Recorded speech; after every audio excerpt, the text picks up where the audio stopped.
Kalau penyelidikannya sendiri belum pernah dilakukan, bagaimana bisa ada proses hukum? Dan penyelidikan itu mestinya dilakukan oleh Komnas HAM, dan Komnas HAM ternyata terlibat untuk melindungi pembunuh-pembunuh itu, sehingga jadilah pengadilan sesat yang sudah berkali-kali kita ungkap. Maka kita sebetulnya pantas untuk menuntut orang-orang ini bertanggung jawab, untuk juga mengatakan mereka ini adalah pelindung terhadap kejahatan kemanusiaan dan pembunuhan, pelanggaran HAM terhadap 6 pengawal HRS. Yang pertama itu jelas adalah Mahfud MD, kemudian Joko Widodo, kemudian Komnas HAM, kemudian DPR RI, kemudian keterlibatan konspiratif juga oleh kepolisian, kejaksaan, kemudian juga ke pengadilan.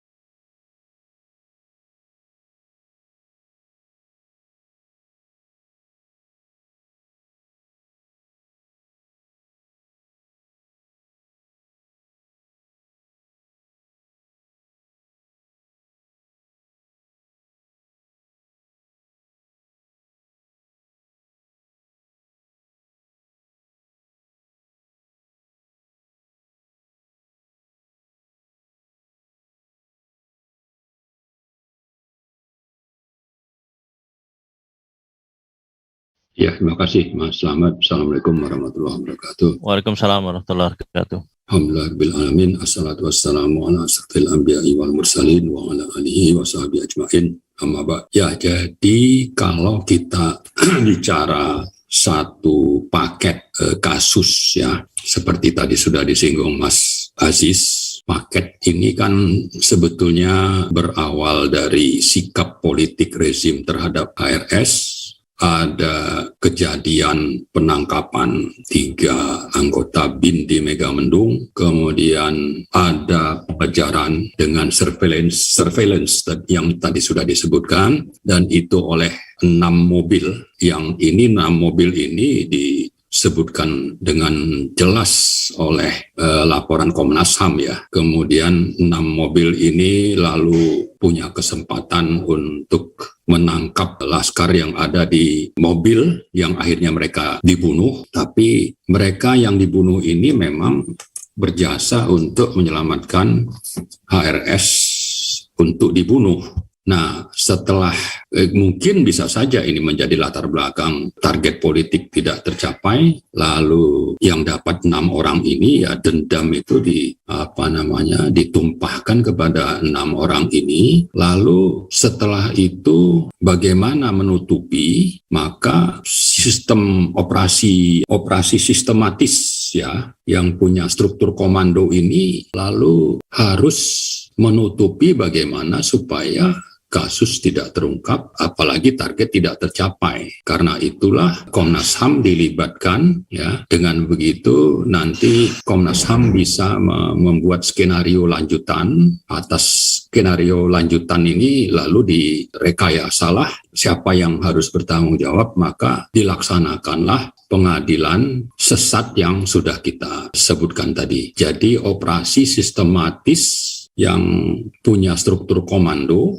yang sekarang ini kita sampai kepada salah satu, kalau kita bicara tahap-tahapan itu ya tahapannya sekarang ini mungkin sudah hampir selesai bagi rezim, bahwa kejahatan kemanusiaan yang mereka lakukan itu ingin ditunjukkan kepada publik, ini sudah hampir berakhir ya, untuk kita terima supaya ini dianggap berakhir, karena prosesnya sudah di pengadilan. Seandainya pun nanti banding itu rasanya tidak akan ada pendapat hakim yang berbeda. Lalu dengan begitu tuntaslah sebagian dari keinginan rezim ini untuk menggiring penerimaan publik bahwa ini sebetulnya yang jahat adalah Habib Rizik dan pengawal-pengawalnya, karena buktinya ya seperti ini, bahwa mereka yang dibunuh ini adalah orang-orang yang pantas untuk menerima kematian karena faktanya mereka melawan aparat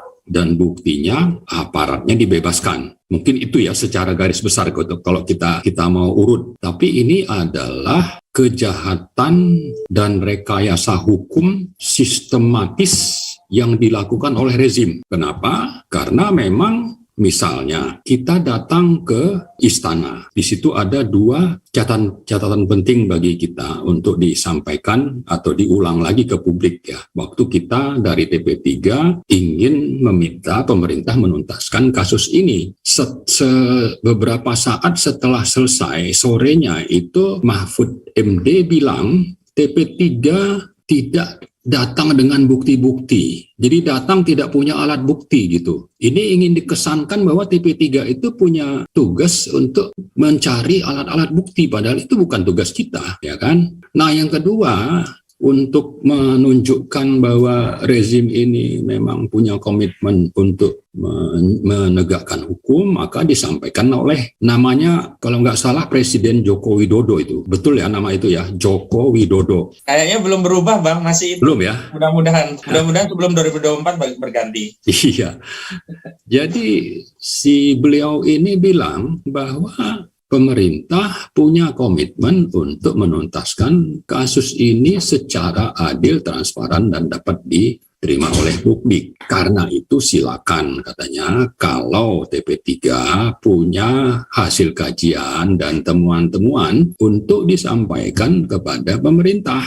Ya, pada saat yang sama sebetulnya pemerintah itu sudah menerima pada tanggal 14 Januari ya loh. Jadi kalau kita datang tanggal 9 Maret, 14 Januari sudah menerima laporan Komnas HAM. Dan faktanya waktu kita sampaikan, minta waktu untuk bertemu Presiden, mungkin tidak terlalu tinggi lah ya. Menko Polhukam saja yang waktu itu berjanji untuk atau menemani Presiden untuk menerima laporan dan temuan kita itu saja tidak mau menerima kedatangan kita. Tapi buku putih TP3 itu secara resmi kita sampaikan ke Presiden lewat Setnek, dan itu pada saat penyampaian itu kami dari TP3 juga merilis foto bagaimana waktu itu surat itu dimasukkan ke box yang ada di Setnek ya, di depan, karena kita tidak boleh masuk waktu COVID, karena COVID.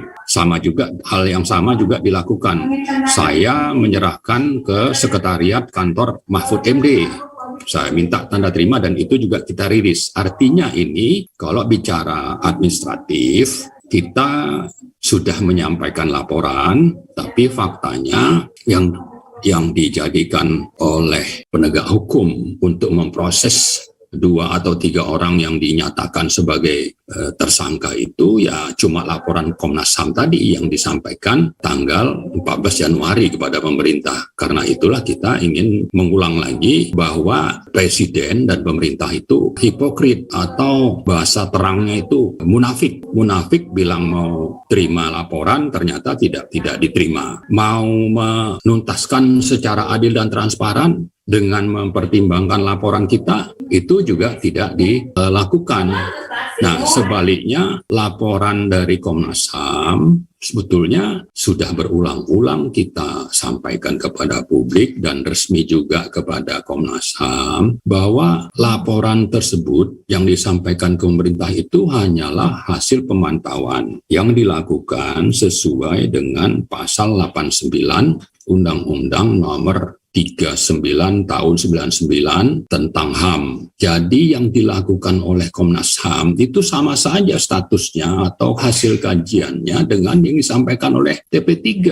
Dua-duanya ini punya dasar hukum. Kalau TP3 itu melakukan kajian itu dijamin oleh pasal 100 Undang-Undang HAM. bahwa publik itu punya hak untuk ikut mengikuti terjadinya kejahatan dan nanti temuannya itu bisa disampaikan kepada publik. Jadi ada hak-hak dari publik sebetulnya, dan itu diwujudkan oleh TP3 dengan menyampaikan buku putih sebagai hasil dari kajian dan temuan-temuan pengumpulan berbagai informasi yang dilakukan oleh TP3. Nah, sama halnya dengan apa yang disampaikan oleh Komnas HAM juga merupakan pemantauan yang hal tersebut dilakukan sesuai dengan pasal 89 tadi. Jadi kalau TP3 dasar hukumnya adalah pasal 100 Undang-Undang 39 tahun 99, kalau Komnas HAM itu adalah pasal 89 Undang-Undang 39 tahun 99. Tapi intinya yang ingin saya sampaikan adalah bahwa yang namanya penyelidikan untuk ditingkatkan ke penyidikan, lalu nanti ada proses pengadilan, itu belum pernah dilakukan oleh Komnas HAM. Kenapa seperti itu? Karena memang ternyata yang dilakukan oleh Komnas HAM adalah salah satu dari proses sistemik tadi yang tujuannya untuk menghabisi seseorang, membunuh orang, tapi sekaligus untuk menutupi kejahatan yang dilakukan oleh rezim yang memang punya sistem komando untuk membunuh 6 orang tadi. Jadi ada sistem komandonya, tapi supaya nanti bisa diterima publik bahwa yang jahat itu adalah 6 pengawal ini, maka terlibatlah Komnas HAM merekayasa untuk melindungi pembunuh-pembunuh itu dengan bukan merubah, mereka status tetap saja bagi kita itu hasil pemantauan, tapi oleh rezim, oleh pengadilan, oleh kejaksaan terutama, ini dijadikan sebagai dasar bahwa ini adalah hasil penyelidikan, karena itu bisa berlanjut kepada proses yang sudah divonis tadi, yaitu proses pengadilan. Nah, karena itu saya kira memang kita harus mengungkap ini, kalau ini memang kejahatan konspiratif yang dilakukan secara sistematis oleh lembaga-lembaga tinggi negara, maka kita sebetulnya pantas untuk menuntut orang-orang ini bertanggung jawab, untuk juga mengatakan mereka ini adalah pelindung terhadap kejahatan kemanusiaan dan pembunuhan, pelanggaran HAM terhadap 6 pengawal HRS.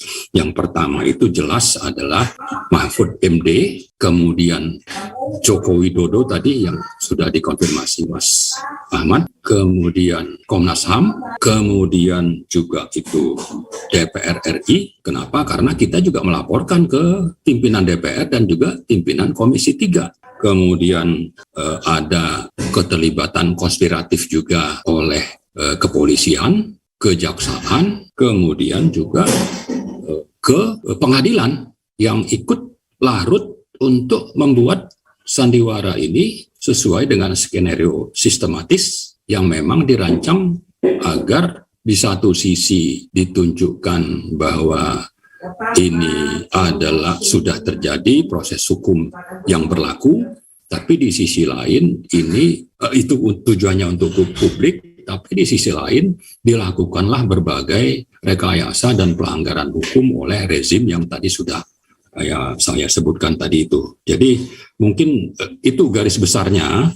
Kalau bicara proses yang mau sifatnya itu fair, ya sebetulnya kan kalau mau mengusut itu kan harusnya mulai dari proses yang ada di Megamendung kan. Ini kemana nih ceritanya ini? Ini kan terlibat juga nih yang namanya 3 orang BIN yang tertangkap itu. Kemudian kalau disampaikan oleh Komnas HAM ada 6 mobil yang terlibat dalam penguntitan. Ada nomor polisinya, ada juga Land Cruiser misalnya yang merayakan keberhasilan membunuh atau menangkap 6 pengawal itu. Ada juga itu, kenapa tidak pernah dilibatkan di dalam proses pengadilan itu. Tapi yang lebih penting adalah ini memang pengadilan yang sifatnya sepihak, bahwa yang diadili itu tidak punya kesempatan untuk membuktikan ya bahwa mereka sebetulnya katakanlah tidak ada penyerangan, tidak punya senjata dan sebagainya, itu semuanya sudah mati. Kecuali kalau kita ingat kisah di zaman Nabi Musa itu kan akhirnya yang membunuh orang kaya itu kalau nggak salah dipukul dengan satu bagian dari sapi yang dibunuh, apa yang diminta Nabi Musa dibunuh itu kan dipukulkan kepada orang itu, akhirnya kan orang itu hidup lagi dan nyebutkan ini gitu siapa yang membunuh gitu kan. Nah ini memang tidak ya, kita tidak sampai ke sana lah mengharapkan adanya mukjizat seperti itu, tapi bukan berarti kita itu sudah berhenti untuk meminta kasus ini dituntaskan. Dan tadi saya sudah sebutkan ya, yang hipokrit itu salah satu yang harusnya ikut kita tuntut bertanggung jawab. Di samping Komnas HAM ya, dosa ikut terlibat membantai orang itu jangan dikira itu dosa kecil ya. Jadi yang namanya kepala Komnas HAM Khairul Anam dan sebagainya, ketua Komnas HAM Khairul Anam, salah satu motornya itu saya harap itu tidak bisa tidur nyenyak tiap hari itu gitu ya, dihantui itu terus oleh kejahatan yang dia ikut tutupi ya, karena bagian dari orang-orang yang terlibat konspirasi untuk menutupi kejahatan kemanusiaan yang sudah dilakukan oleh rezim. Jadi tunduk kepada rezim padahal dibayar oleh rakyat untuk melalui APBN untuk bisa terus bekerja di Komnas HAM, tapi pada sisi lain justru bekerja untuk rezim yang membantai rakyat. Saya kira ini harus kita ingatkan kepada mereka. Dan pada acara Mas Ahmad minggu lalu kan kita sudah bilang sebetulnya kan masih ada kesempatan untuk tobat sebelum meninggal, tapi ya silakan aja lah itu kalau mau dipertimbangkan. Saya kira itu Mas. Selamat. Ya kalau orang meyakini betul ya alam akhirat nanti juga akan ada pertanggungjawaban setelah ini. Wah ya, itu sesuatu yang sangat menakutkan itu sesungguhnya. Betul. Tapi adakah iman di dalam tubuh mereka semuanya? Ini yang menjadi pertanyaan dan harus memang diingatkan. Bang, terakhir ingin saya tanyakan ke Abang, apa ini langkah-langkah yang mau dilakukan TP3, terutama respon supaya terbangun kesadaran umat terkait dengan persoalan 6 syuhada ini, Bang? Ya, yang pertama saya kira kita harus terus menghidupkan upaya penuntutan penegakan hukum yang adil terhadap 6 pengawal HRS tersebut. Jadi kita minta supaya yang terlibat dalam operasi sistematis yang mempunyai garis komando itu untuk akhirnya nanti mempertanggungjawabkan perbuatan yang mereka sudah lakukan. Jadi bagaimana itu dijalankan ya itu dalam perjalanannya mudah-mudahan nanti kita menemukanlah cara yang akhirnya nanti mereka ini akhirnya mendapat hukuman yang setimpal. Seandainya pun tidak ya, yang penting upaya akan terus dilakukan. Yang kedua, saya kira perlu acara-acara seperti ini untuk menghimbau publik untuk tidak percaya kepada rekayasa rezim ini, bahwa ini sudah tuntas, bahwa pelakunya itu sudah dihukum, divonis ternyata juga bebas misalnya. Jadi jangan percaya itu karena itu adalah syarat rekayasa, karena proses hukum yang menurut aturan yang sebenarnya itu belum pernah terjadi. Kalau penyelidikannya sendiri belum pernah dilakukan, bagaimana bisa ada proses hukum? Dan penyelidikan itu mestinya dilakukan oleh Komnas HAM, dan Komnas HAM ternyata terlibat untuk melindungi pembunuh-pembunuh itu, sehingga jadilah pengadilan sesat yang sudah berkali-kali kita ungkap. Saya kira itu, Mas. Iya, kalau bicara aturan main, ya memang kita tetap harus berpegang ke sana. Cuma memang yang sekarang berkuasa itu kan tidak menjalankan aturan main tadi yang sudah diatur ya dalam berbagai ketentuan undang-undang dan peraturan. Jadi soal orang aja itu, orangnya bermasalah, orangnya hipokrit. Jadi maka bisa saja sekarang ini kita akan mendapatkan suguhan yang tidak adil dan syarat dengan rekayasa dan sandiwara. Tapi bicara soal TP3 ya insya Allah aturan main itu akan terus kita pegang dan kita akan berupaya maksimal agar kasus ini bisa tuntas sesuai dengan hukum dan peraturan yang berlaku, sambil menyatakan apa yang sudah diproses dan diputuskan pengadilan itu adalah supaya tidak dipercaya oleh publik karena memang faktanya itu bukan proses hukum yang mengikuti aturan yang berlaku tadi gitu. Jadi intinya mari mengajak kita semua ya dari TP3 itu akan terus berupaya untuk menyuarakan agar proses hukum secara konsisten itu bisa ditegakkan.